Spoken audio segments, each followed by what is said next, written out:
In 1990, a total of 4 abortion restrictions were enacted in states across the country.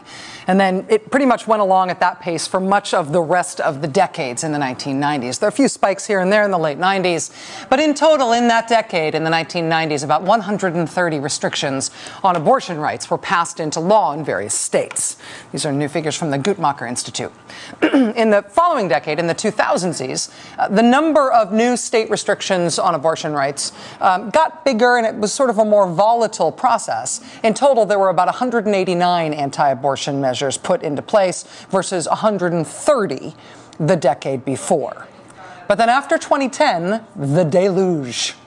In 2011, 2012, and 2013, in the years after Republicans took control of lots of state governments across the country, after the 2010 elections, more than 200 legislative measures to restrict abortion rights passed and signed into law in various states. More than 200 in just 3 years, 70 restrictions enacted last year alone. They did more to roll back abortion rights in the past 3 years than they did in either of the past 2 decades. A dozen states now have 20-week abortion bans. Half of all states have barred abortion coverage and health insurance. And according to a recent Huffington Post survey, over 50 clinics nationwide have been shut down or have been forced to stop performing abortion services since 2010. And now the question is whether the pendulum might be able to start swinging in the other direction. Take Virginia. Under Republican Governor Bob McDonnell, the legislature there passed into law the medically unnecessary forced ultrasound exam, right? Along with the TRAP law, which closed down clinic after clinic in the Commonwealth under the direction of Attorney General Ken Cuccinelli. But then, Ken Cuccinelli ran for governor on a straight anti-abortion male Republican ticket. And he and that whole ticket lost in the November elections. And women's issues like reproductive health rights were front and center in the Cuccinelli versus McAuliffe campaign. Well, now, in the wake of the Democratic sweep in the Virginia elections in November, abortion rights advocates in Virginia say they hope to roll back the restrictions that were enacted by the previous administration, telling reporters yesterday that they're readying a repeal of the forced ultrasound law. They're readying an expansion of reproductive services in the Commonwealth. So that's Virginia with its shiny, new, democratically held executive branch.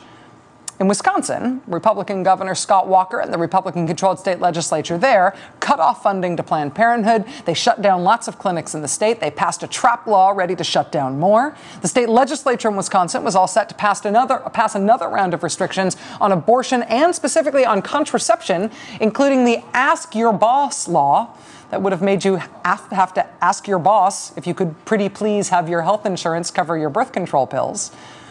But that effort sparked one Democratic state senator, John Erpenbach, to declare that he would bring all-out hell to the Wisconsin State Senate if Republicans tried to push those bills through. Against that backdrop of promised all-out hell, it now appears that Republicans in Wisconsin are going to stand down on these new restrictions that they had been considering. The Wisconsin State Senate leader says they will not take up those bills after all. Pushback either worked or at least did not hurt in Wisconsin.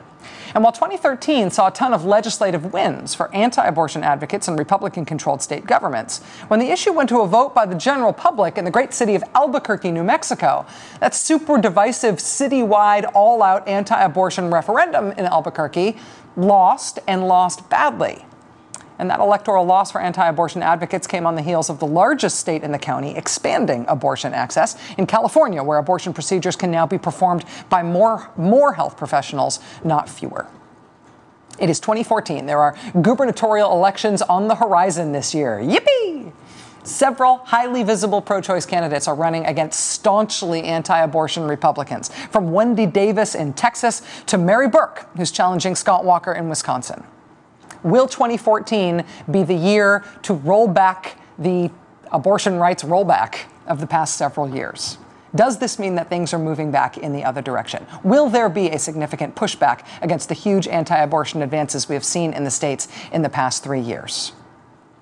Watch this space.